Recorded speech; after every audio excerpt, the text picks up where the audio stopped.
Hello friends, ಇವತ್ತು ನಾವು ಕ್ರೋಶಾದಲ್ಲಿ ಈ ಡಿಸೈನನ್ನು ಮಾಡೋದು ಕಲಿಯೋಣ. ಓಕೆನಾ? ಹಾಗಾದರೆ ಬನ್ನಿ, ಇದಕ್ಕೆ ಯಾವ್ಯಾವ ಐಟಮ್ ಬೇಕು ನೋಡೋಣ.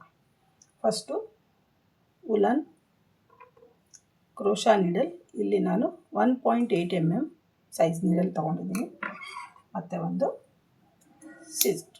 Okay, so let's start. So first ಇಲ್ಲಿ ನಾವು ಮ್ಯಾಜಿಕ್ ರಿಂಗ್ ಮಾಡೋಣ. ಸೊ ಮ್ಯಾಜಿಕ್ ರಿಂಗ್ ಮಾಡೋಕ್ಕೆ ನೋಡಿ, end of the woollen should be like this, ಹೀಗಿರಬೇಕು. ಮತ್ತು ಈ ರೀತಿ ಇಲ್ಲಿ ನೋಡಿ, ಇಲ್ಲಿ ಟ್ವಿಸ್ಟ್ ಮಾಡಿ ತಗೋಬೇಕು. ಮತ್ತು ಇದನ್ನು ಹೀಗೆ ತಗೊಂಡ್ರೆ ನಿಮ್ಮದು ಮ್ಯಾಜಿಕ್ ರಿಂಗ್ ಆಗುತ್ತೆ. ಸೊ ಇಲ್ಲಿ ನಾನೇನು ಮಾಡ್ತಾಯಿದ್ದೀನಿ, 3 ಚೈನ್ ಹಾಕೋತಾ ಇದ್ದೀನಿ, 3 ಚೈನ್. ಓಕೆನಾ? ಸೊ ನೆಕ್ಸ್ಟ್ ನಾನು ಡಬಲ್ ಕ್ರೋಚೆಟ್. ಸೊ ನಾನಿಲ್ಲಿ ಡಬಲ್ ಕ್ರೋಚೆಟ್ ಈ ರೀತಿ ನಾನು 14 ಡಬಲ್ ಕ್ರೋಚೆಟನ್ನು ಮಾಡ್ತೀನಿ. ನೋಡಿ, ಇವಾಗ ನಾನು 2 ಮಾಡಿದೆ. ಆ 3 ಚೈನ್ ಬಿಟ್ಟು ನೀವು 14 ಡಬಲ್ ಕ್ರೋಚೆಟನ್ನು ಮಾಡ್ಕೋಬೇಕು ಈ ಮ್ಯಾಜಿಕ್ ರಿಂಗಲ್ಲಿ. ನೋಡಿ, ಇಲ್ಲಿ ಕಾಣಿಸ್ತಾ ಇದೆಯಲ್ಲ, ಈ ಮ್ಯಾಜಿಕ್ ರಿಂಗಲ್ಲಿ. ಓಕೆ, ಸೊ ನೆಕ್ಸ್ಟ್ ನಾನಿವಾಗ 1 2 3, ಇದು ನನ್ನದು fourth magic ring, fourth double crochet, sorry. ಇದು 5th, ಹೀಗೆ 6th. ನೋಡಿ, ನಿಧಾನವಾಗಿ ಒಂದು ಸಲ ಮಾಡೋದು ತೋರಿಸ್ತೀನಿ. ಫಸ್ಟ್ ಒಂದು ಸಲ ಯಾರ್ನ್ ಓವರ್ ಮಾಡಬೇಕು, ಮತ್ತು ಮ್ಯಾಜಿಕ್ ರಿಂಗಿಂದ ತೆಗೆದು ಒಂದು ಸಲ ಯಾರ್ನ್ ಓವರ್ ಮಾಡಿ, ಒಂದು ಸಲ ತೆಗಿಬೇಕು, ಮತ್ತು 2 ಚೈನ್ ಉಳಿಯುತ್ತೆ. ಅಗೇನ್ ಯಾರ್ನ್ ಓವರ್ ಮಾಡಿ ಇನ್ನೊಂದು ಸಲ ತೆಗಿಬೇಕು.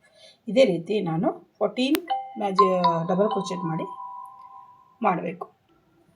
ಸೊ ಫ್ರೆಂಡ್ಸ್ ನೋಡಿ, ಇವಾಗ ನಾನು ಈ ರೀತಿ 14 ಚೈನ್ ಮಾಡಿದ್ದೀನಿ. ಇವಾಗ ಇದೊಂದು ಲೆಫ್ಟ್ ಓವರ್ ಇರುತ್ತಲ್ಲ, ಇದನ್ನು ನೀವೇನು ಮಾಡಬೇಕು ತೋರಿಸ್ತೀನಿ. ಸೊ ಈ ರೀತಿ ಇದನ್ನು ಗಟ್ಟಿ ಹಿಡ್ಕೊಂಡು ಇದನ್ನು ನೀವು ಈ ರೀತಿ ಜಗ್ಗಬೇಕು. ಆವಾಗ ನಿಮಗೇನಾಗುತ್ತೆ, ಒಂದು ಸರ್ಕಲ್ ನೋಡಿ, ಈ ರೀತಿ ಹೀಗೆ ನೋಡಿ. ಇವಾಗ ಇಲ್ಲಿ 14 ಆಗಿದೆ. ಸೊ ಇವಾಗ ನಾವು ಒಂದು ಫಸ್ಟ್ ಚೈನ್ ಮಾಡಿದ್ವಲ್ಲ, 3 ಚೈನ್, ಅದನ್ನು ಬಿಟ್ಟು ನೆಕ್ಸ್ಟ್ ಇದಕ್ಕೆ ಸ್ಲಿಪ್ ಸ್ಟಿಚ್ ಮಾಡಬೇಕು. ಏನು ಮಾಡಬೇಕು? Slip stitch. ಆವಾಗ ನಿಮಗೆ ಇದು ನಿಮ್ಮದು ಫಸ್ಟ್ ರೌಂಡು ಮುಗಿಯುತ್ತೆ. ಓಕೆನಾ? ನೆಕ್ಸ್ಟು ಮತ್ತೆ 3 ಚೈನ್ ಮಾಡಬೇಕು. 3 ಚೈನ್. ನೆಕ್ಸ್ಟ್ ಏನು ಮಾಡಬೇಕಂದ್ರೆ, ಈಚ್ ಚೈನಲ್ಲಿ, ಇವಾಗ ನಮಗೆ 14 ಆಗಿದೆ, ನಾವು ಈಚ್ ಚೈನಲ್ಲಿ 2 ಡಬಲ್ ಕ್ರೋಚೆಟನ್ನು ಮಾಡ್ಕೊಂಡು ಹೋಗಬೇಕು. 2 ಡಬಲ್ ಕ್ರೋಚೆಟನ್ನು ಮಾಡ್ತಾ ಹೋಗಬೇಕು. ಸೊ ನಾನಿವಾಗ ನೋಡಿ, ಫಸ್ಟ್ 3 ಚೈನು ಮತ್ತು 1, ಫಸ್ಟಲ್ಲಿ 2 ಆಯಿತು. ನಾನೀಗ ತೋರಿಸ್ತಾ ಇದ್ದೀನಿ ನೋಡಿ, ಅನಿಸುತ್ತೆ ನೋಡಿ. ಇದರಲ್ಲಿ ಮತ್ತೆ ನಾನೇನು ಮಾಡಬೇಕು, 2 ಡಬಲ್ ಕ್ರೋಚೆಟ್. ಏನು ಮಾಡಬೇಕು? 2 ಡಬಲ್ ಕ್ರೋಚೆಟ್. ಸೊ ಇದೇ ರೀತಿ ನಾನು ಈಚ್ ಸ್ಟಿಚ್ಚಲ್ಲಿ 2 ಡಬಲ್ ಕ್ರೋಚೆಟ್ ಮಾಡ್ತಾ ಹೋದಾಗ ಟೋಟಲ್ ನನಗಿಲ್ಲಿ 28 ಡಬಲ್ ಕ್ರೋಚೆಟ್ ಆಗಬೇಕು ಅಲ್ವಾ? ಅರ್ಥ ಆಗ್ತಿದೆಯಾ ಎಲ್ಲರಿಗೂ? 28 ಡಬಲ್ ಕ್ರೋಚೆಟ್ ಆಗಬೇಕು. ಓಕೆನಾ? ಸರಿ, ಹಾಗಾದರೆ 28 ಡಬಲ್ ಕ್ರೋಚೆಟ್ ಆಗಬೇಕು. ನೋಡಿ, ಇವಾಗ ನಾನು ಈಚ್ ಸ್ಟಿಚ್ಚಲ್ಲಿ 2 ಡಬಲ್ ಕ್ರೋಚೆಟ್ ಮಾಡಿಕೊಂಡು ಲಾಸ್ಟ್ ಚೈನಿಗೆ ಬಂದಿದ್ದೀನಿ. ಸೊ ಇಲ್ಲಿ ಕಾಣಿಸ್ತಾ ಇದೆಯಲ್ಲ, ಸೊ ಈ ರೀತಿ. ಇವಾಗ ಏನು ಮಾಡಬೇಕು, ಮತ್ತೆ ಇದನ್ನು ನಾವು ಸ್ಲಿಪ್ ಸ್ಟಿಚ್ ಮಾಡಬೇಕು. ಸ್ಲಿಪ್ ಸ್ಟಿಚ್ ಈ ರೀತಿ ತಗೊಂಡು ನೆಕ್ಸ್ಟ್ ಇದರಲ್ಲಿ ಇದರಿಂದ ತೆಗೆದು ಜಸ್ಟ್ ಹೊರಗಡೆ ಬಂದರೆ ಸ್ಲಿಪ್ ಸ್ಟಿಚ್ಚು ನಿಮ್ಮದಿದು ಸೆಕೆಂಡ್ ರೌಂಡ್ ಕಂಪ್ಲೀಟ್ ಆಯಿತು. ಓಕೆ, ನೆಕ್ಸ್ಟು ನಾವು ಇವಾಗ ಈ ಪಾರ್ಟ್, ಇದು ಪಿಕಾಟ್. ಈ ಪಿಕಾಟ್ಸ್ ಹೇಗೆ ಮಾಡೋದು ಅಂತ ಹೇಳ್ತೆ. ಫಸ್ಟು ನೀವು ಇವಾಗ 4 ಚೈನ್ ಮಾಡ್ಕೊಳ್ಳಿ. 1 2 3 ಆ್ಯಂಡ್ 4. ಆಯಿತಾ? ಇವಾಗ ಇಲ್ಲಿ ನೋಡಿ, ಇಲ್ಲಿ ನಿಮಗೆ ಒಂದು ಲೇಯರ್ ಕಾಣಿಸ್ತಾ ಇದೆಯಲ್ಲ, ಇದರಿಂದ ನೀವೇನು ಮಾಡಬೇಕು ಅಂದರೆ, ಹೀಗೆ ಜಸ್ಟ್ ಸ್ಲಿಪ್ ಸ್ಟಿಚ್ ಮಾಡಬೇಕು. Just slip stitch. So 1 picot is done. ಅದೇ ರೀತಿ ನೆಕ್ಸ್ಟ್ ಬನ್ನಿ, ನೆಕ್ಸ್ಟ್ ಚೈನಿಗೆ ಹೋಗಿ ಮತ್ತೆ ಆ್ಯಸ್ ಯೂಶ್ವಲ್ ನಾವು ಸ್ಲಿಪ್ ಸ್ಟಿಚ್ ಮಾಡೋಣ. ಅಗೇನ್ ನಾವಿಲ್ಲಿ 4 ಚೈನ್ ಮಾಡಿಕೊಂಡು ಮತ್ತು ಈ ರೀತಿ ಇಲ್ಲಿ 2 ಲೇಯರ್ ಕಾಣಿಸ್ತಾ ಇದೆಯಲ್ಲ 2.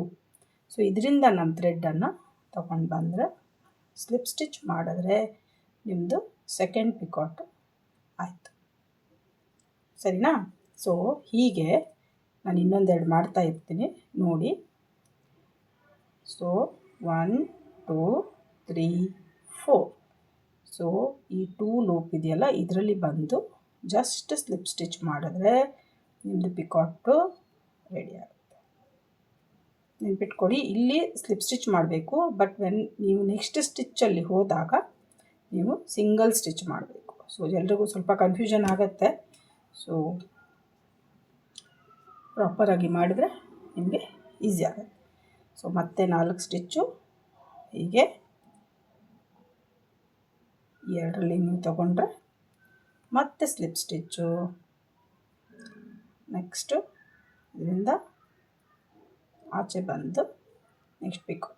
ಸೊ ಇದೇ ರೀತಿ ನಾವಿಲ್ಲಿ ಸುಮಾರು ಇಲ್ಲಿ 11 ಚೈನ್ ಸ್ಟಿಚ್ ಬಿಟ್ಟು ಅಷ್ಟು ಪಿಕಾಟನ್ನು ಮಾಡಬೇಕು. ಓಕೆನಾ? ಟೋಟಲ್ಲು ಒಂದು 17 ಪಿಕಾಟ್ಸ್ ಮಾಡಬೇಕು. ಈ ರೀತಿ ನೋಡಿ, ಈ ರೀತಿ 17 ಪಿಕಾಟ್ಸು ಆಗಬೇಕು. ಸೊ ಇದೇ ರೀತಿ ನಾನಿಲ್ಲಿ ನೋಡಿ ಟೋಟಲ್ಲು 17 ಮಾಡ್ಕೊಂಡಿದ್ದೀನಿ. ನಮಗಿಲ್ಲಿ 11 ಉಳಿಬೇಕು. 4 5 6 7 8 9 10 11. ಸೊ ಈ ರೀತಿ ಆಗುತ್ತೆ. ಓಕೆನಾ? ಸೊ ನೆಕ್ಸ್ಟ್ ನಾವೇನು ಮಾಡ್ತೀವಿ, ಥ್ರೆಡ್ಡನ್ನು ಕಟ್ ಮಾಡ್ಕೊ. ಸೊ ಥ್ರೆಡ್ ಕಟ್ ಮಾಡ್ಕೋಬೇಕಾದ್ರೆ ನಾವು ಇಲ್ಲಿ ಮಾಡ್ಕೊಂಬಿಡೋಣ. ಆವಾಗ ಒಂದು ಹೋದಾಗ ಇದು ನಿಮ್ಮದು ನಾಟ್ ಆಗುತ್ತೆ. ಓಕೆ? ಸೊ ಇದು ಇನ್ನು ಬ್ಯಾಕ್ ಸೈಡ್ ಥ್ರೆಡ್ ಬಂದಿದೆ, ಇದು ನಾವು ಇವಾಗ ಕಟ್ ಮಾಡಿಬಿಡೋಣ. ಇವಾಗ ಈ ಥ್ರೆಡ್ ಏನು ಇಷ್ಟ ಇದೆಯಲ್ಲ ಇದನ್ನು ನಾವು ಇವಾಗ ಬ್ಯಾಕ್ ಸೈಡ್ ಲೂಪಿಂದ ಇಲ್ಲಿ ಒಳಗಡೆ ತಗೊಳ್ಳೋಣ. ಗೊತ್ತಾಯ್ತಾ? ನೋಡಿ, ಈ ರೀತಿ ತಗೊಂಡ್ರೆ ಒಂದು ನಿಮ್ಮದು ಪೆಟಲ್ ರೆಡಿ ಆಯಿತು. ಸೊ ಇದೇ ರೀತಿ ಒಂದು ನಿಮಗೆಷ್ಟು ಹೂವು ಎಷ್ಟೆಲ್ಲ ಬೇಕು ನೋಡಿಕೊಂಡು ನೀವು ಒಂದು ಪೆಟಲ್ಸನ್ನು ರೆಡಿ ಮಾಡ್ಕೋಬೇಕು. ಓಕೆನಾ? ಸೊ ನಾವು ರೀತಿ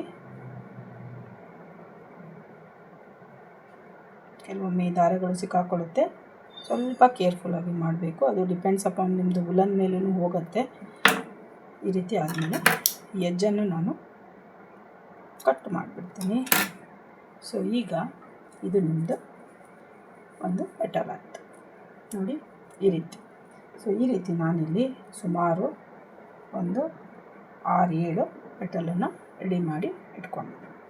ಸೊ ಇದನ್ನು ಹೇಗೆ ನೆಕ್ಸ್ಟು ಮಾಡೋದು ಅಂತ ನೆಕ್ಸ್ಟ್ ವಿಡಿಯೋದಲ್ಲಿ ತೋರಿಸ್ತೀನಿ. Thank you.